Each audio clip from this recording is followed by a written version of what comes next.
Radio M, l'entretien.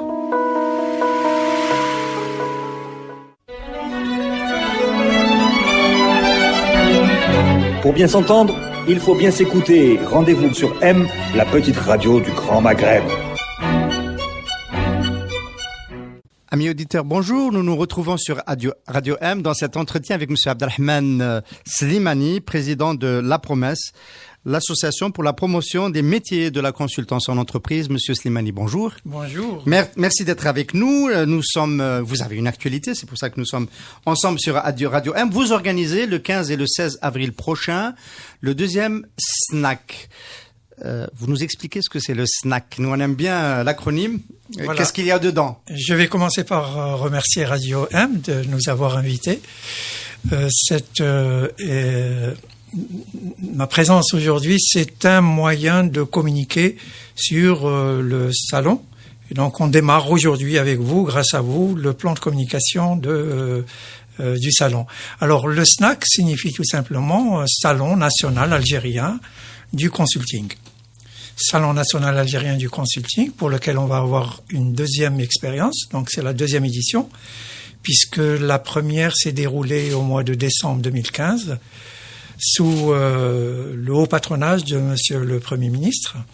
Et pour cette année, c'est Monsieur le ministre de l'Industrie qui prend la relève. Et donc, il va parrainer ce salon. Donc, ça semble être un salon important puisque il est perçu par les plus hautes autorités. Et donc, on compte justement là-dessus pour qu'on puisse développer l'activité du conseil en Algérie. Alors, le salon, pour rester sur le salon, le SNAC, il concerne quel public exactement? Alors, à qui il s'adresse? Alors, le SNAC concerne d'abord les consultants des bureaux conseils qui vont venir exposer leur savoir-faire et surtout donc les visiteurs qui viennent pour consulter, qui viennent rencontrer ces bureaux conseils. Peut-être les uns viendront avec des problèmes qui pourraient poser aux experts des questions pour lesquelles ils seront sollicités et donc aussi tous ceux qui veulent venir au conseil. Je pense aux étudiants. En 2015, on a eu quand même pas mal d'étudiants qui s'interrogent sur ce métier qui n'est pas encore enseigné dans notre pays, mais qu'ils ont pu connaître à travers leurs parents ou leurs amis ou leurs voisins et peuvent se poser à un moment la question, pourquoi ne deviendrais-je pas un consultant? Alors, cet événement, c'est votre association, l'association que vous présidez, La Promesse, qui l'organise? Absolument. Et quand on organise un événement comme celui-là, on n'est pas encore spécialiste dans cette question-là et ça prend beaucoup de temps et d'argent. Et donc, on fait appel à des directeurs, moi je les appelle comme ça, hein, des directeurs de salons qui viennent. Et cette année, on a eu la possibilité d'avoir non pas un seul bureau, mais 2 bureaux qui se sont associés pour prendre en charge. Donc voilà. vous faites un peu ce que vous faites appel à de la consultation, on a fait appel à la consultation, effectivement. Voilà. Donc, on a fait appel à la consultation. Alors, ce métier, il est à la fois, on en entend beaucoup parler. Le terme de consultant est présent partout. Oui. Ceux qui sont très fans de sport à la télé, ils ont tout le temps un droit à un consultant à côté du journaliste spécialisé. Oui. Il est vrai en entreprise, il est vrai dans tous les milieux, mais l'organiser en filière, en métier, avec des réseaux, avec une expertise, c'est déjà autre chose. Et vous êtes spécialisé sur la consultance en entreprise. La consultance en entreprise. C'est vrai que ça dépend des secteurs, ça dépend des domaines. Et là, nous, on est plus dans le domaine de l'entreprise. En gros, même, on peut considérer que on a des consultants qui peuvent intervenir même au sein d'institutions administratives. Je pense notamment aux collectivités locales, qui ont beaucoup besoin en ce moment de consultants et peut-être qu'on aura à dire à quoi sert le consultant, qu'est-ce qu'il peut amener. Justement, on a besoin d'un consultant quand on n'a pas la ressource humaine disponible en interne pour résoudre un problème. Par exemple, parce que en général le consultant coûte cher et l'entreprise ne peut pas se permettre d'avoir un salarié, c'est-à-dire un CDD ou un CDI qu'elle payerait pour régler un problème momentané. Et là, on fait appel au consultant qui a l'expertise. Par rapport à ce que vous disiez quand j'ai parlé des domaines du conseil, très souvent les mots sont trompeurs. Les contenus, on fait souvent, et chez nous on le fait beaucoup, la confusion par exemple entre consultant et expert. Ce sont pas du tout les mêmes métiers. On fait aussi la confusion entre consultant et conseiller. C'est pas du tout les mêmes métiers. Le consultant est un métier spécifique qui est en train de monter en cadence chez nous. Donc il est émergent, il est pas récent, c'est pas un métier récent. Même si on dit on vient au conseil, je vous expliquerai comment chez nous, je pense, on est venu au conseil à travers les discussions que j'ai eues avec tous les consultants qui sont adhérents dans notre association. Alors cette différence qu'il y a entre expert et consultant, vous en avez parlé. Alors, vous savez, il y a quelqu'un qui fait la définition d'une manière très simple. Il utilise 3 paramètres.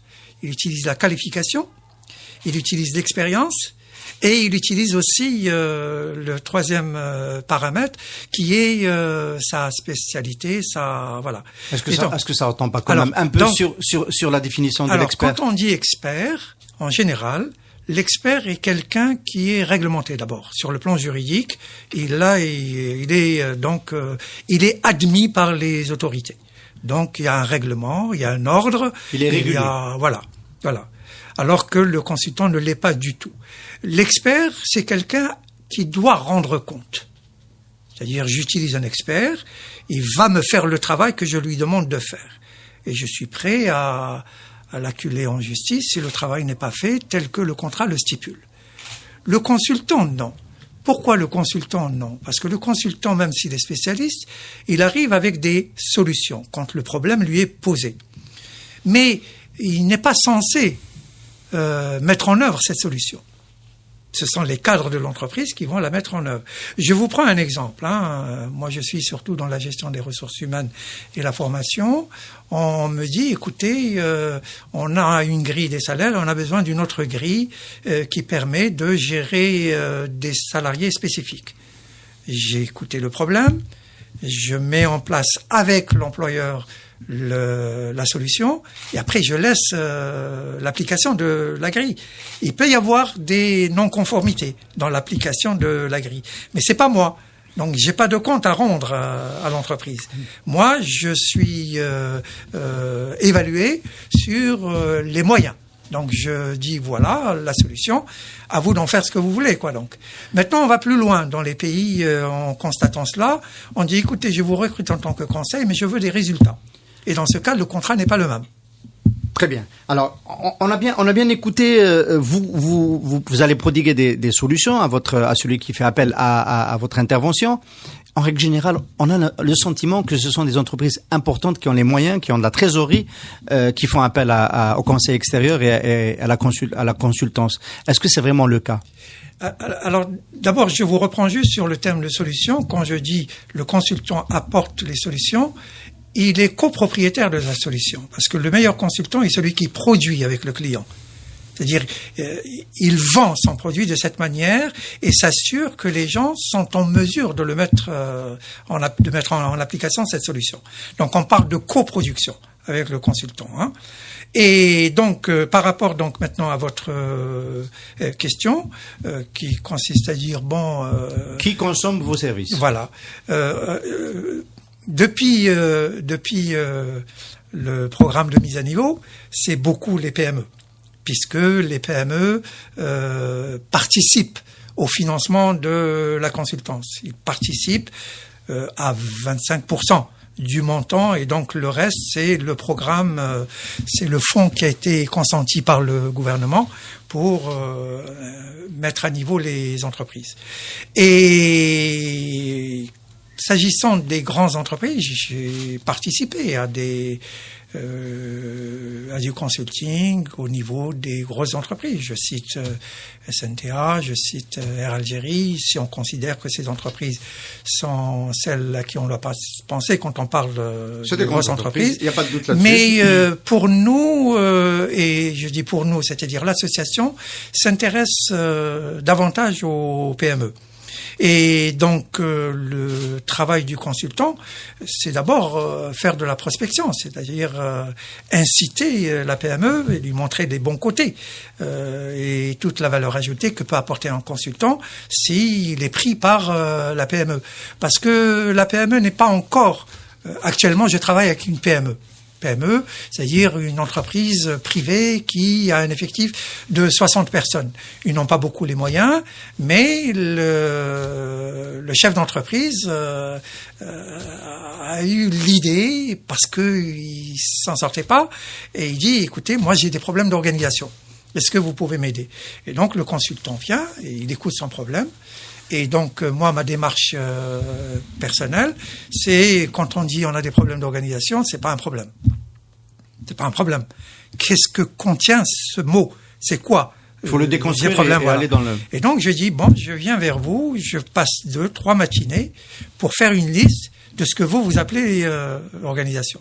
Et à ce moment-là, on contractualise, s'il est d'accord. Monsieur Slimani, pour illustrer un petit peu pour nos auditeurs, pour qu'on comprenne un peu mieux de quoi il s'agit et comment est structuré le marché, parce que c'est quand même un marché où il y a des offreurs et des demandeurs.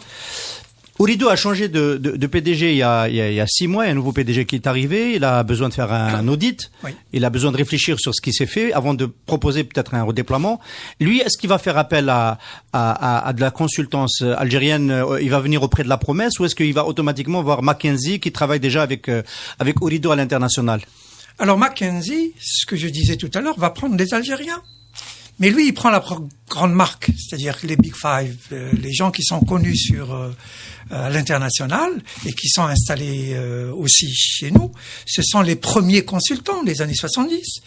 Et il faisait le travail pour les grosses boîtes, pour Sonacom, pour Sonatrach, pour SN Metal, pour ce qu'ils appellent maintenant les locaux, c'est comme ça qu'on nous appelle.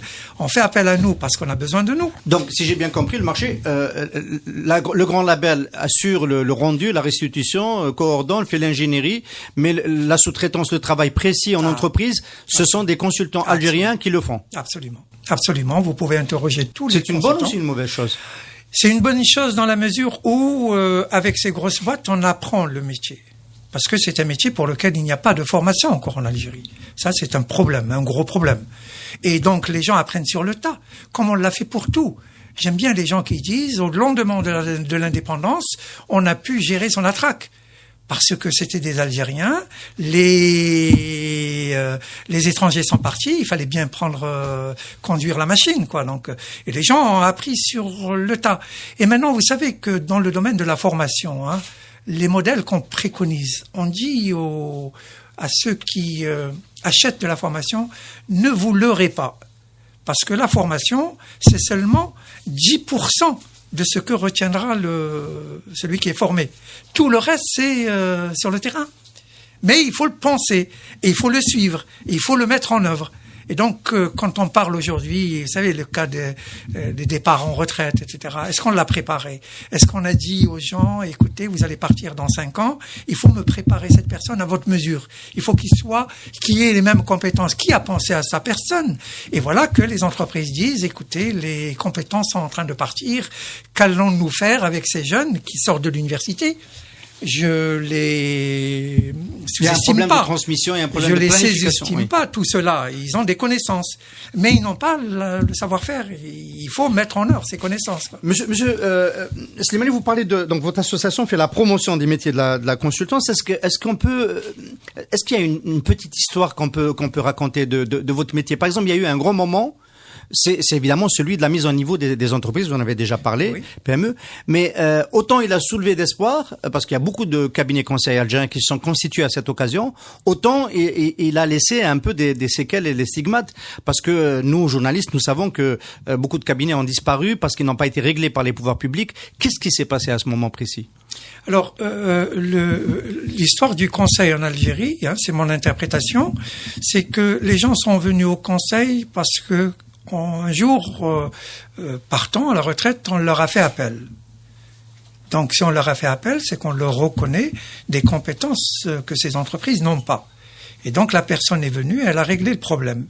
Et les gens se sont plu à ce mouvement d'aller et venue. Et après, les gens sont, ils sont conseillés à d'autres entreprises, et c'est comme ça qu'est venu le conseil. Et après, les gens ont continué à apprendre avec ce que je disais tout à l'heure, avec les boîtes internationales. Et est-ce que tout ça a créé une microéconomie du conseil? Pas encore. Pourquoi pas encore? Parce que déjà, quand la personne va s'inscrire au registre de commerce, c'est pas spécifié. C'est-à-dire, vous prenez tous les bureaux conseils et ils font un peu de tout, quoi. Donc, mais le métier de consultant n'est pas très précis. Même les instituts de formation font du conseil. Et donc, c'est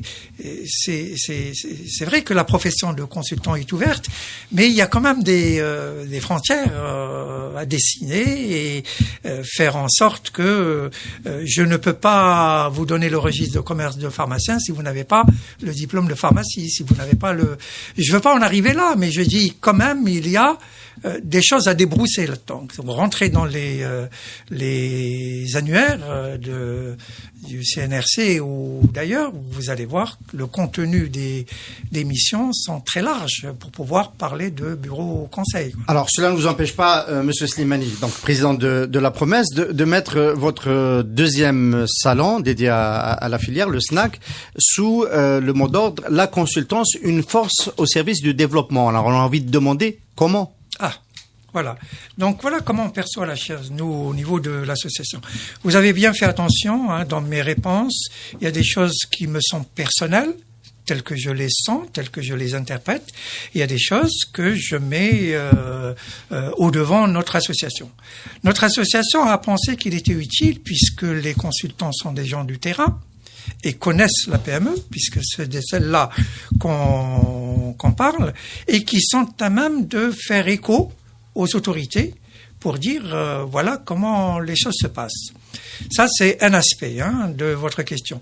Mais principalement, pour répondre à votre question, c'est quand j'arrive à faire en sorte qu'une PME se développe, crée de la valeur ajoutée. C'est au bénéfice de qui ? C'est au bénéfice de l'économie algérienne. Si l'entreprise se développe et réduit le chômage, c'est au bénéfice de l'entreprise. Si la PME arrive à exporter, c'est au bénéfice de l'économie nationale. C'est pour ça qu'on dit le consultant est au centre du développement de la PME qui, elle, j'y crois personnellement, est au centre du développement de l'économie nationale.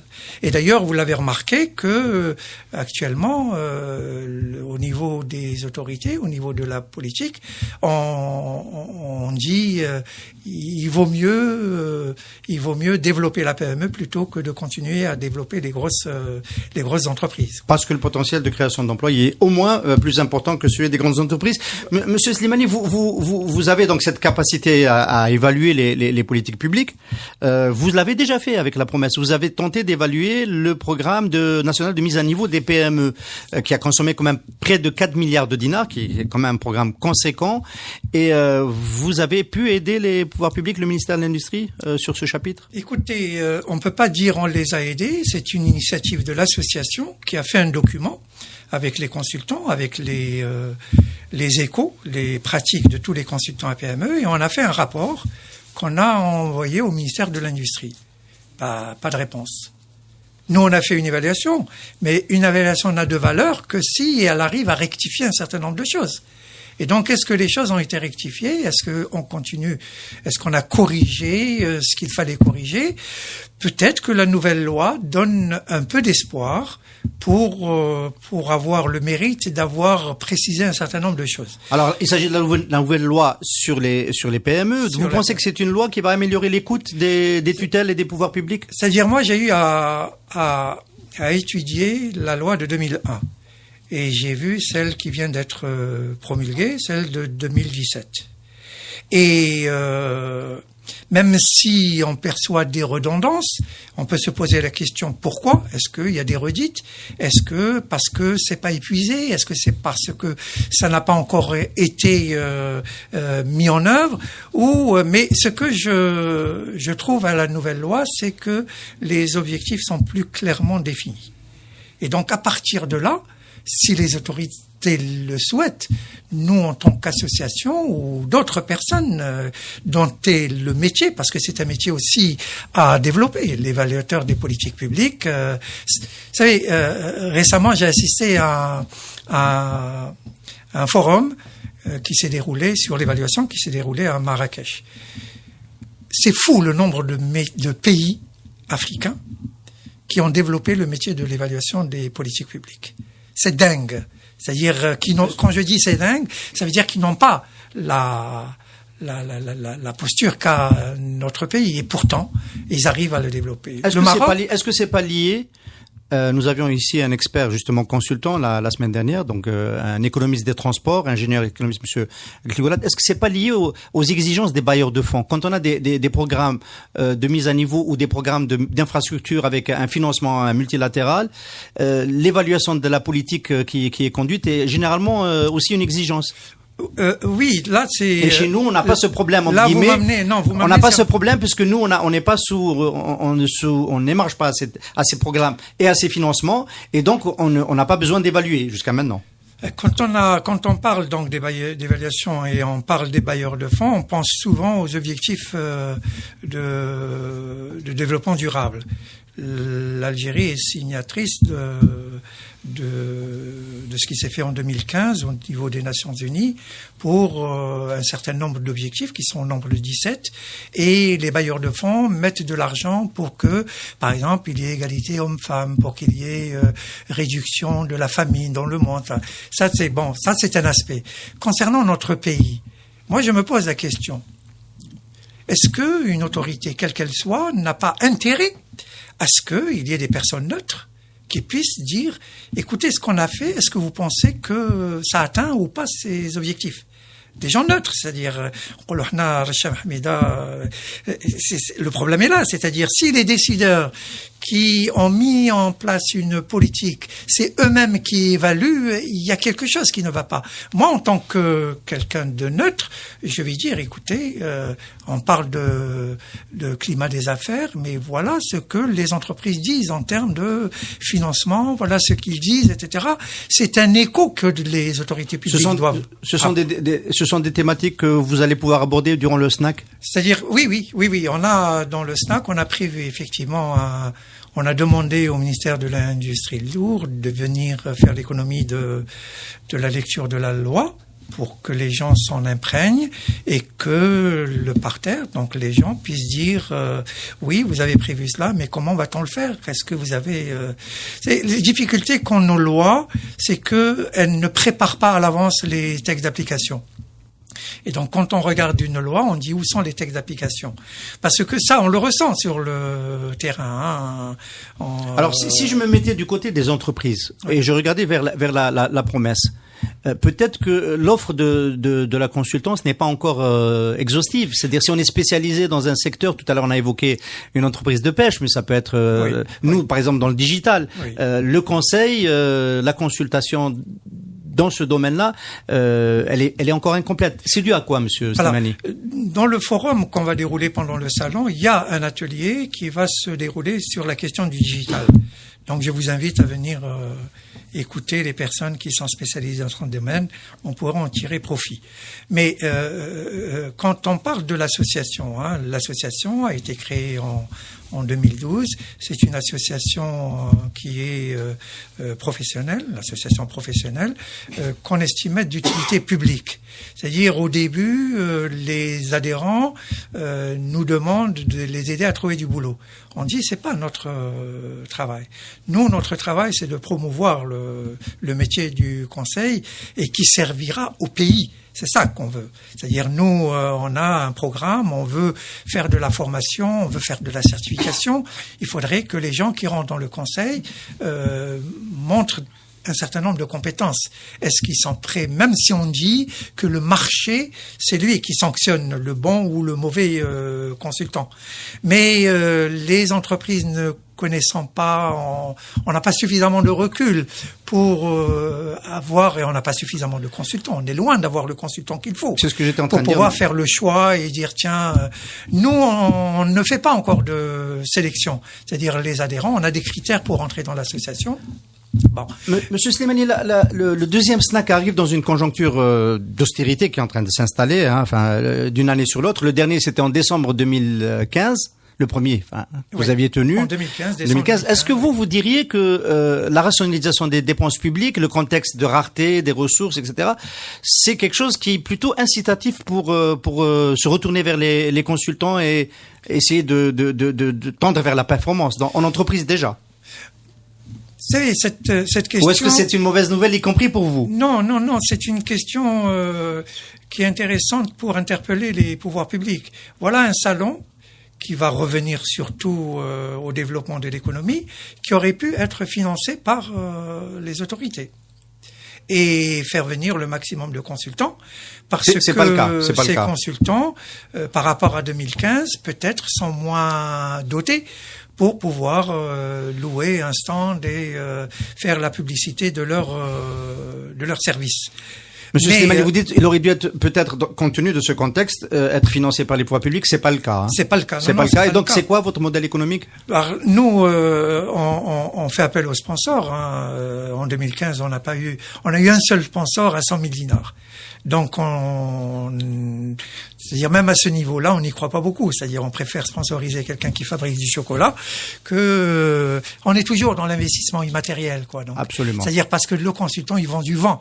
En fait, les résultats se verront après, quoi. Donc, moi, je vais mettre en place un dispositif pour lequel vous êtes d'accord, mais c'est à moyen terme, peut-être même à court terme, que vous allez voir la valeur ajoutée de ce... Vous avez déjà une plaquette qui annonce donc l'événement. J'imagine que vous êtes approché justement de ces sponsors et des exposants avec cette plaquette-là. Sur la dernière page, je vois l'Afrique en vue. Oui. Donc, vous vous mettiez un peu... On se projette. Vous vous projetez sur aussi les préoccupations du gouvernement et des entreprises algériennes qui veulent aller vers l'Afrique. Absolument. Donc, on souhaite faire une manifestation qui pourrait concerner les pays africains parce que on veut aussi vendre le service au niveau africain. Donc, voir ce qu'ils valent, qu'ils voient ce qu'on vaut et qu'on puisse interchanger nos expériences étant de la même culture, étant du même continent, et donc on est plus à même d'être à l'écoute d'un Algérien que de quelqu'un qui vient de l'Occident, quoi. Donc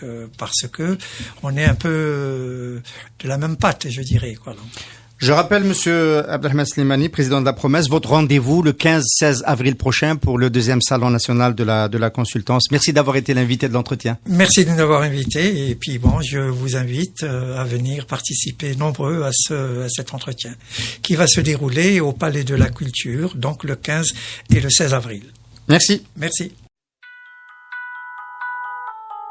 Radio M, l'entretien.